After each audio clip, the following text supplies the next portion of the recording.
أسعد الله أوقاتكم جميعا وأهلا بكم من جديد في الجزء السابق.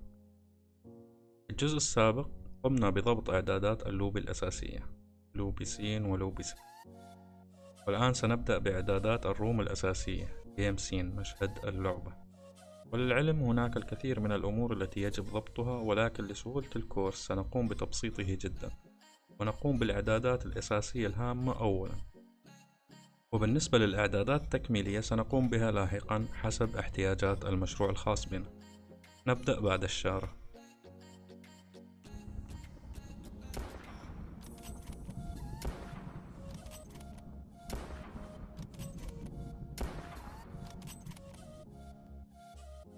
بداية سنذهب إلى مجلد سكريبت ومن ثم الفوتون سكريبت، وسنقوم بإنشاء سكريبت جديد. ضغط create C# سكريبت، وسنقوم بتسميته روم سكريبت.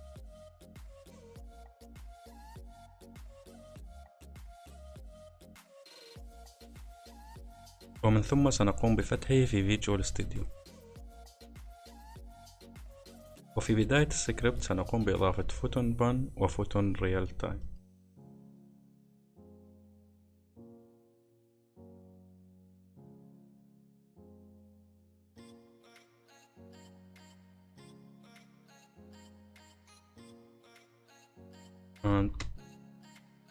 فوتون ريال تايم،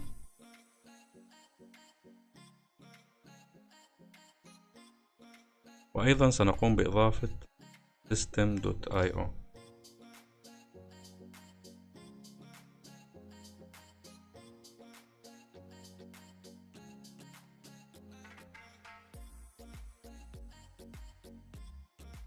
وأيضا سنقوم بإضافة scene management.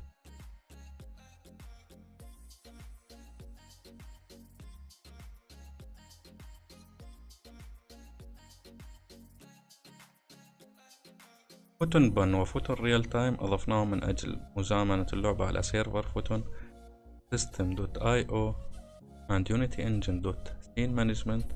أضفناهم لأننا سنقوم باستخدامهم لاحقا في السكريبت. والآن سنقوم بتحويل السكريبت من mono behavior إلى mono behavior bun callback من خلال إضافة bun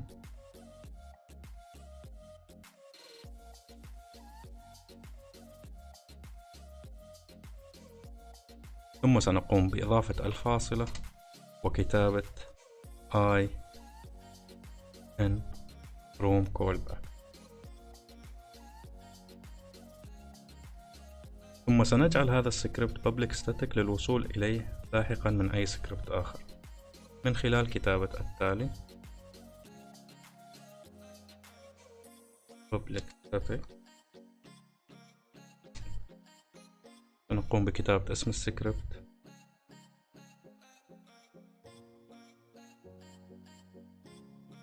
ومن ثم سنسميه room.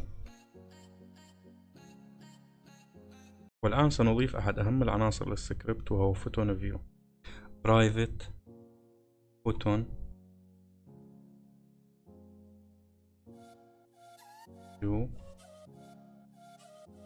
سنقوم بتسميته PV. وفي void start سنقوم بكتابة التالي PV يساوي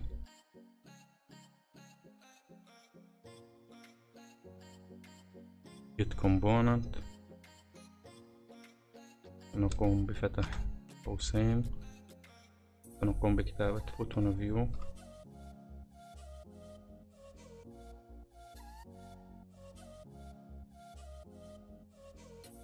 ومن ثم قوسين وفاصلة منقوطة. والآن سنقوم بإضافة void الawake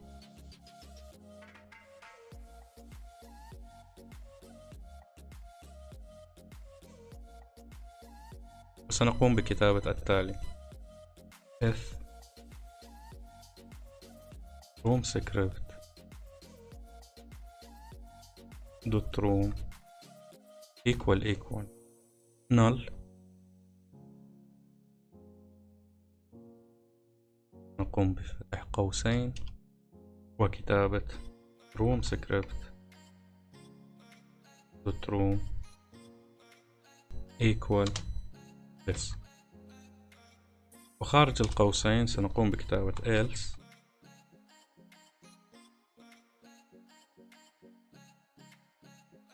if room script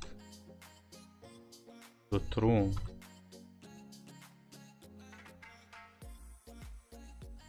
لا يساوي don't equal null. سنقوم بفتح قوسين وكتابة destroy.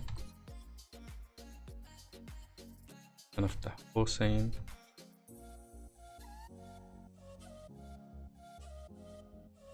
سنفتح قوسين ونكتب room script dot room dot game object.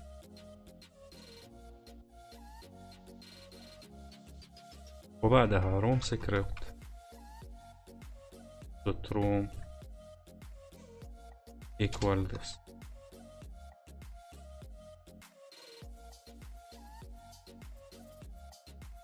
وبعد القوس سنقوم بكتابة التالي don't destroy unload. سأقوم فتح قوسين سنقوم بكتابة this dot game object وسنقوم بإغلاقه.